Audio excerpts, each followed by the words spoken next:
Hello everyone, how are you all doing? I hope all of you are doing great. So as you all know that we are doing chapters from our class 6th science NCERT book, that is Curiosity. So you know that we have started with chapter number 10, that is living creatures exploring their characteristics, wherein we have completed part 1 learning about characteristics of living and non-living things. Now today we will proceed further with the chapter. This is part 2, and in this we will learn about some features of plants, germination and conditions which are necessary for germination. So let's get started with the other part of the chapter. 10.2 Essential conditions for germination of a seed. Have you wondered a seed germinating? You might have wondered what conditions are required for germination of seed. What conditions do you think are required for seed germination? How will you investigate whether these conditions have an effect on germination of seed? Let us find out by performing activity 10.2. So first let us understand what is the meaning of germination. Germination, it is a process of a seed which starts growing and it requires some of the conditions for growing. So germination means the process of development of a new plant from a seed. Okay, so here we will learn through one activity that what are the essential condition for germination. Activity 10.2, let us experiment. Take 4 identical pots filled with garden soil. Sow 4 bean seeds in each pot. Now keep these pots in the following conditions for 15 days. Now what you have to do, आपको यहाँ पर 4 identical एक जैसे pot लेने हैं और उसके अंदर आपको क्या करना है, उसके अंदर आपको सॉइल मतलब मिट्टी डाल के रखनी है, गार्डन की जो मिट्टी होती है वो डाल के रखनी है. इसके अंदर आपको जो है वो बीन सीड डालने हैं हर पॉट में. ठीक है, और 15 डेज के लिए आपको जैसा बोला गया वैसे रखना है. पॉट ए कहाँ रखना है, do not water the soil, place this pot in direct sunlight. Direct sunlight में रखना है इसको, और आपको यहाँ पर क्या करना है, उसको वाटर भी नहीं देना. Pot B, add excess water to the soil such that water is always present above the soil. Keep adding water on the regular basis. If water reduces, place this pot in direct sunlight. Pot B में क्या करना है, आपने excess में डालना है पानी, कि इतना पानी हो कि soil के ऊपर ही नजर आए हमेशा, और add करते रहना है regular basis पे. जब water आपको लगे कि reduce हो गया तब आपने इसमें पानी डालना है और इसको direct sunlight में रखना है. Pot C, keep the soil in this pot slightly moist by adding a moderate amount of water on a regular basis. Place this pot in a dark location. C में क्या करना है, C में हमें उसको मतलब उसमें moderate मतलब equal amount, थोड़ा ज़्यादा भी नहीं, बहुत ज़्यादा भी नहीं और बहुत कम भी नहीं, ऐसा अमाउंट में उसमें पानी डालना है और उसको हमें एक डार्क लोकेशन में जो है रखना है, सनलाइट में नहीं रखना. Pot D, maintain the soil in this pot slightly moist by adding a moderate amount of water on a regular basis. Place this pot in direct sunlight. अब D में आपको क्या करना है, D में आपको फिर से moderate amount में डालना है पानी, मतलब ना ज़्यादा ना कम, और उसको आपको डायरेक्ट सनलाइट में रखना है. ठीक है. Indicate the availability of air, sunlight and water for the seeds in each of these cases in table 10.2. When a seed turns into a sprout, it is said to be germinated. So यहाँ पर जो है ये definition है. Germination क्या होता है, जब एक seed जो है वो turns into a sprout, it is called germinated. आप देखते हो कि घर में जो आपके pulses वगैरह होती हैं उसको जो है वो अगर भिगा के रखते हैं, पानी में डाल के रखते हैं, तो क्या होता है उसमें से sprouts निकल आते हैं. ठीक है, छोटा सा plant लगता है ऐसा जैसे कि छोटा सा कुछ निकल के आ रहा है plant type. Predict whether the seeds in each pot will germinate. Record your prediction for each pot kept under different condition in table 10.2. अब आपको इसकी प्रिडिक्शन भी रिकॉर्ड करनी है कि जो आपने 4 पॉट लिए है और उसके अंदर आपने जो पानी भी डाला, सनलाइट में भी रखा, उसकी प्रिडिक्शन आपको यहाँ पर रिकॉर्ड करनी है। ठीक है, ये टेबल दिया हुआ है, देखो table 10.2 effect of certain conditions on seed germination. Pot with bean seed, A में क्या था, डायरेक्ट सनलाइट थी विदाउट वाटर, पानी बिल्कुल नहीं डाला था। बी में क्या था, डायरेक्ट सनलाइट थी और बहुत ज्यादा पानी था। सी में क्या था, कंप्लीट डार्क, बिल्कुल अंधेरे में रखा, सनलाइट में नहीं रखा, और मॉइस्ट सॉइल, मतलब वो मॉडरेट था। डी में डायरेक्ट सनलाइट में रखा और मॉडरेट सॉइल में। अब यहाँ पर अवेलेबिलिटी ऑफ हमने क्या क्या डाला, देखो यहाँ पर एयर हमने क्या अवेलेबल थी, सनलाइट अवेलेबल थी पॉट ए के लिए, फिर वाटर अवेलेबल था, यहाँ नो लिखा हुआ है। प्रिडिक्शन लिखनी है, सीड जर्मिनेशन क्या प्रिडिक्ट करोगे आप, क्या प्रिडिक्ट होगा, उसके बाद सीड जर्मिनेशन होगा, ऑब्जर्वेशन क्या थी आपकी, क्या एक्चुअल में वो हुआ, पॉसिबल रीजन इस ऑब्जर्वेशन का क्या है, तो ये आपको ऐसे फिल करना है। तो लेट अस सी, इन पॉट ए में एयर थी, यस एयर तो था क्योंकि वो सनलाइट में हमने रखा था, डायरेक्ट सनलाइट था, यस सनलाइट भी। वाटर नहीं था, ठीक है। प्रिडिक्शन क्या है इसमें, there is no prediction. Observation, no observation. अब पॉसिबल रीजन क्या है, सीड जर्मिनेशन नहीं होगी, क्यों नहीं होगी, रीजन क्या है, प्रिडिक्शन क्या है कि सीड जर्मिनेशन नहीं होगी, ऑब्जर्वेशन क्या है, सीड जर्मिनेशन नहीं होगी, reason seeds do not germinate because water is necessary for germination and soften the seed coat। तो क्यों नहीं होगी सीड जर्मिनेट, क्योंकि वाटर इंपॉर्टेंट है और हमने वाटर ही नहीं दिया यहाँ पर।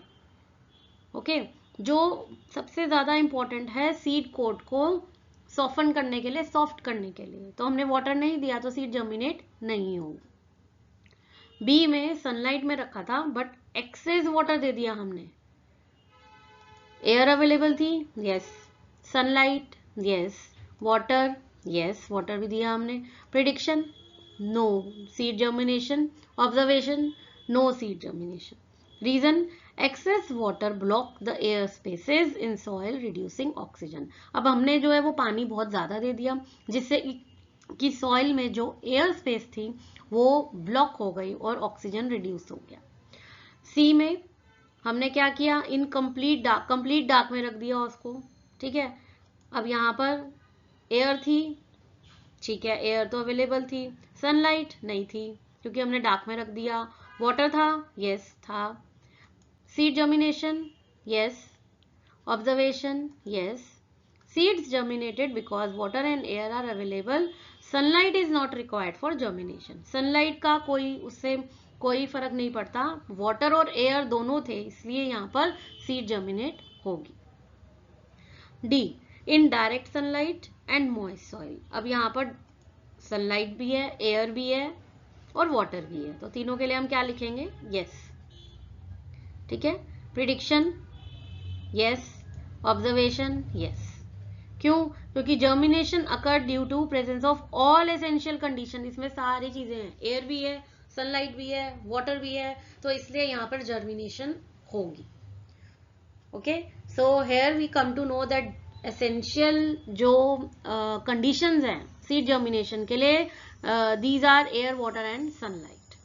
Okay, so in this way you have to fill this table. Regularly observe the pods for 7 to 10 days to check the status of germination of seeds.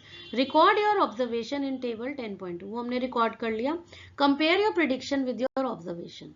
Do you think sunlight is necessary for germination of seed? Do the seeds in all the pods receive air, water and sunlight? Is there any pot in which air is not available to the seeds? If so, why is it not available? What happens to the seed in the pot where water is provided in excess? Which seeds receive both air and water? Identify the pots where you can notice the germination of seeds. ये हम already कर चुके हैं, table complete, ठीक है। ये सारे questions जो हैं ये आपको आंसर करें हैं टेबल 10.2 में। Do your observations match with the prediction? Write possible reason in favor of your observation in table 10.2. ये हमने सब कर लिया। Based on your observations, state the condition which favor seed germination. Which of the following are essential for seed germination? Air, water or sunlight? Compare the available condition in each pot. Germination of bean seed requires the right amount of water and air. So germination अगर हमें किसी भी seed की करनी है तो उसमें right amount of water और air होना चाहिए. Why do seeds require these amount of water and air? Why do seeds require these conditions for germination? Do you think the absence of any one or more of condition will affect seed germination? Yes. अगर कोई भी एक इनमें से condition नहीं हो, absence होगा तो सीड जर्मिनेशन में इफेक्ट करेगा. Let us understand how these conditions help in seed germination. The effect of the following conditions have been seen in activity 10.2. Now first thing is जो important है वो है water. Seeds require water for germination. Water enables the seeds to carry out the processes necessary for their growth. The outer covering of seed is called seed coat. Water softens the seed coat and help the tiny embryo inside it to develop into the plant. तो water क्यों important है? सबसे important चीज जो है वो water है. Water इसलिए इंपॉर्टेंट है जर्मिनेशन के लिए क्योंकि वाटर जो है ना वो जो बाहर का सीड कोट होता है उसको सॉफ्ट कर देता है. ठीक है. और सॉफ्ट करने के बाद हेल्प करता है कि जो अंदर जो एम्ब्रियो है वो प्रॉपर तरीके से प्लांट में डेवलप हो सके. You can see the picture here over given over here. Air and soil. Seeds need air for germination. They use the air available in the spaces between soil particles. Moreover, spaces between the soil particle allow roots to grow easily. तो air और soil दोनों ही important है. क्यों? क्योंकि seeds जो हैं वो air उनको चाहिए germination के लिए. air जो spaces में available होती है between soil में जो एयर स्पेस होती है वो इम्पॉर्टेंट है, उसको वो यूज करते हैं. Moreover spaces between the soil particle allow roots to grow easily. Then light and or dark conditions. We have learned that for bean seed, presence of light is not essential for their germination. In general, most seeds do not require light for germination. But after germination, sunlight is required for further growth of the seedling. मतलब mean time जब वो एक been seed के बारे में जो हमने पढ़ा कि बीन सीड जो है वो प्रेजेंस ऑफ लाइट उसके लिए जरूरी नहीं थी. इन जनरल भी ये एक जर्मिनेशन के लिए इम्पोर्टेंट नहीं है, बट फर्दर ग्रोथ के लिए जो है वो सनलाइट बहुत इम्पोर्टेंट है. Okay, so all these conditions are important. Water, air and soil, then light and or dark conditions. Do you know some seeds of flowering plants like coleus and petunia require light to germinate. Covering these seeds with soil inhibits their sprouting. Seeds of flowering plants like calendula and zinnia need darkness to germinate. These seeds should be covered with sufficient soil. So कई flowering plants ऐसे हैं जैसे coleus और पटूनिया. ये जो है ये क्या रिक्वायर करते हैं? They require light. इनको लाइट चाहिए, मतलब सनलाइट चाहिए. ठीक है. और अगर हम इनकी सीड्स को कवर कर देते हैं ना सॉइल के साथ, मिट्टी के साथ, तो इनकी जो स्प्राउटिंग है वो रुक जाती है. स्प्राउट नहीं कर पाते, बढ़ नहीं पाते, ये प्लांट में नहीं ग्रो हो पाते. और इसी तरह से कई seeds of flowering plant like calendula and zinnia ये क्या रिक्वायर करते हैं? इनको सनलाइट नहीं चाहिए, इनको डार्कनेस चाहिए जर्मिनेट होने के लिए. और इनकी सीड को अगर हम सॉइल से कवर करें तो वो जल्दी अच्छे से ग्रो होते हैं. In the chapter Mindful Eating, a path to a healthy body, you have learned that human beings need balanced diet for good health and proper growth. Similarly, plants too need favorable conditions and nutrients for their proper growth and development. What other conditions do you think would affect seed germination? अब जैसे हमारे को जरूरत है, ठीक है, human beings को balance diet चाहिए. क्यों चाहिए? हेल्दी बॉडी के लिए, हेल्थ के लिए, ग्रोथ के लिए. इसी तरह प्लांट्स को भी जो है न्यूट्रिएंट्स चाहिए. ठीक है.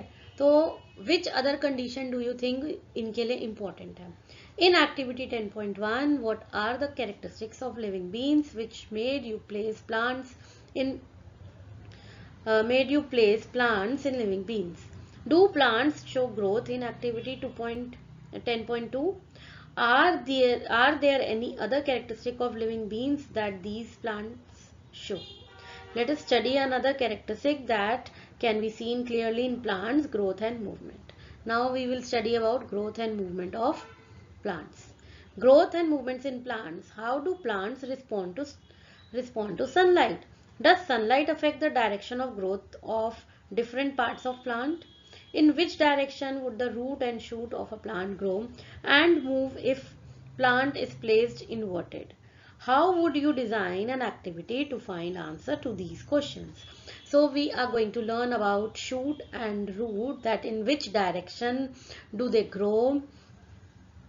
Activity 10.3. Let us design.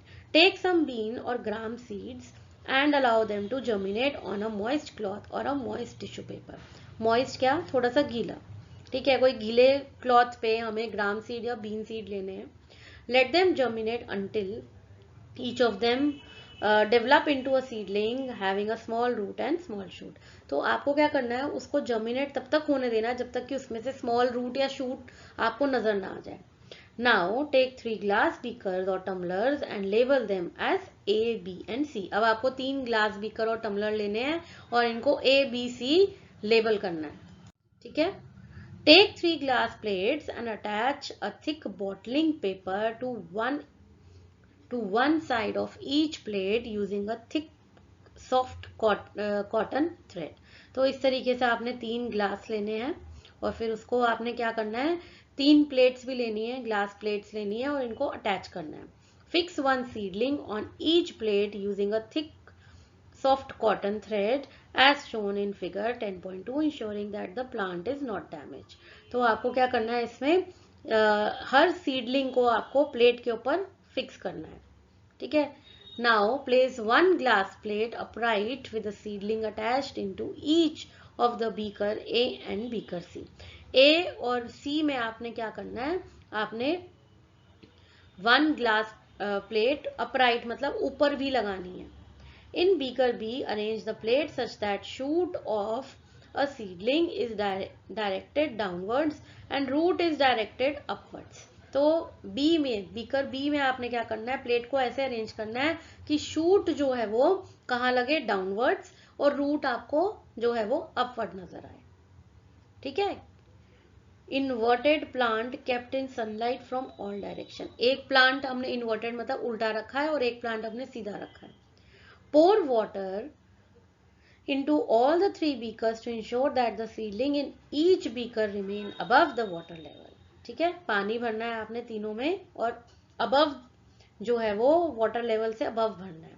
In each case, let the bottom of blotting paper get completely wet by soaking in the water.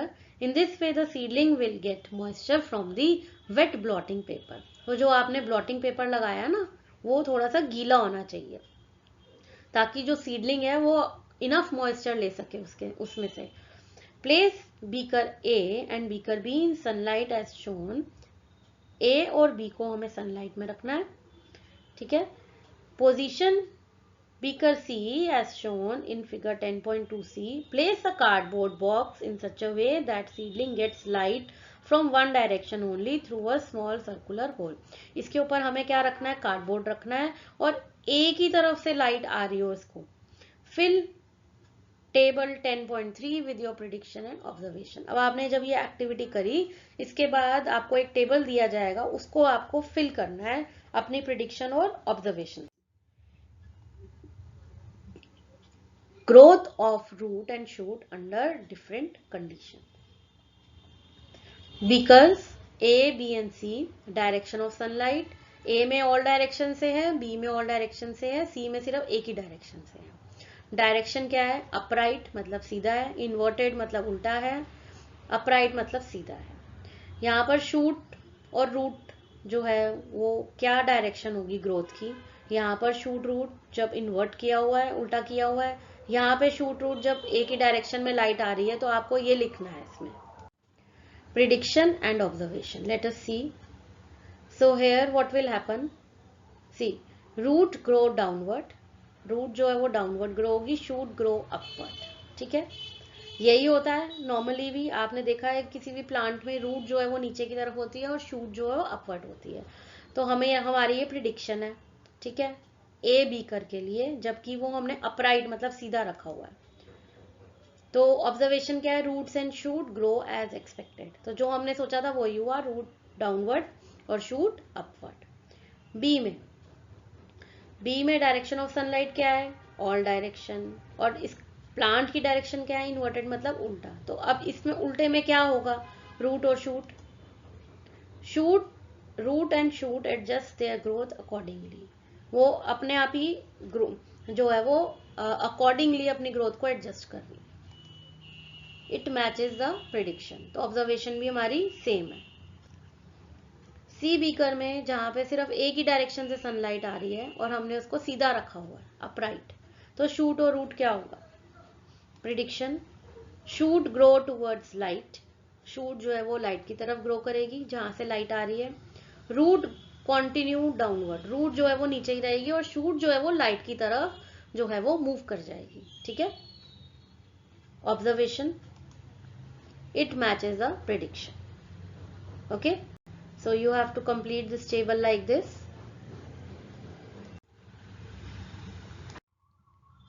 What is the direction of growth of root and shoot in beaker A, B and C based on your observations? Do your predictions match your observations? What do you conclude from this activity?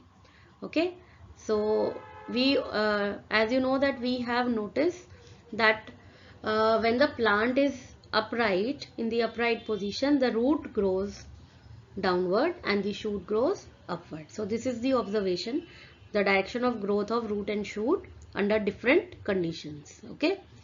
From the results of this experiment, table 10.3 and figure 10.3, we note that when the plant is kept upright, the root grows downward and the shoot grows upward. Right, तो यही हमने observe किया कि एक plant जब upright position में, सीधी position में है, तो रूट जो है वो डाउनवर्ड होगी और शूट जो है वो अपवर्ड होगी, right. When the plant is inverted, the root bends and grows downward. Also, the shoot bends and grow upward. Okay. And when the plant gets sunlight only from one direction, the shoot grows in the direction of light while the root continues to grow downward. तो यही हमने activity में लिखा है कि ठीक है, कि एक प्लांट अगर उसको एक तरफ से, एक डायरेक्शन से लाइट मिल रही है, तो शूट जो है वो उस तरफ, उस डायरेक्शन की तरफ ग्रो होगी और रूट जो है वो कंटिन्यू करेगी नीचे ग्रो होने में। After conducting activity 10.3, we can conclude that shoot of a plant grow upward and exhibit movement towards sunlight, but root of plant grow downward. तो roots जो है वो downward ही होती हैं और shoot upward होती हैं। और in case अगर sunlight है, सनलाइट अगर हमें सनलाइट नजर आ रही है उस टाइम पे, तो सनलाइट की तरफ जो है वो शूट ग्रो करेगी। Know a scientist, Jagdish Chandra Bose 1858-1937 was an Indian scientist who did some fascinating experiments with plants. He built a machine called a crescograph to record how plants respond to stimuli like light, heat, electricity and gravity. With this machine, he could measure how fast plants grow. He also showed that plants can sense and respond to stimuli. So Jagdish Chandra Bose was born in 1858 and died in 1937. He was an Indian scientist जिन्होंने काफी experiments करे plant के साथ। उन्होंने एक machine बनाई जिसका क्या नाम रखा, क्रेस्कोग्राफ, और इस मशीन के थ्रू वो क्या रिकॉर्ड करते थे कि प्लांट्स किस तरह रिस्पॉन्ड करते हैं स्टिमुली को, लाइक लाइट को, एकदम से लाइट आए तो वो किस तरह से मूवमेंट शो करते हैं, हीट की तरफ, इलेक्ट्रिसिटी की तरफ और ग्रेविटी की तरफ। विद दिस मशीन, और इस मशीन से उन्होंने ये भी मेजर किया कि प्लांट्स जो हैं वो कितनी फास्ट ग्रो कर सकते हैं, ठीक है। He also showed that plants can sense and respond to stimuli. उन्होंने और क्या शो किया कि प्लांट्स जो हैं वो सेंस कर सकते हैं और रिस्पॉन्ड कर सकते हैं किसी भी स्टिमुली को, ठीक है, जैसे लाइट को, हीट की तरफ, देन इलेक्ट्रिसिटी की तरफ, प्लांट्स जो हैं वो इन सब चीजों की तरफ रिस्पॉन्ड करते हैं, ठीक है। So he was a famous scientist और उन्होंने एक्सपेरिमेंट किसके साथ किए? प्लांट्स के साथ किए, प्लांट्स के ऊपर एक्सपेरिमेंट किए, और एक मशीन भी उन्होंने बनाई, क्रेस्कोग्राफ, जिसमें उन्होंने रिकॉर्ड किया कि प्लांट्स स्टिमुली के साथ कैसे रिस्पॉन्ड करते हैं और प्लांट्स कितनी जल्दी ग्रो करते हैं, उसका भी उन्होंने पता लगाया. Okay, so we'll do till here. This is part 2 of this lesson. Now I'll meet you in part 3 of this lesson. Okay, so up till then, take good care of yourself. Goodbye.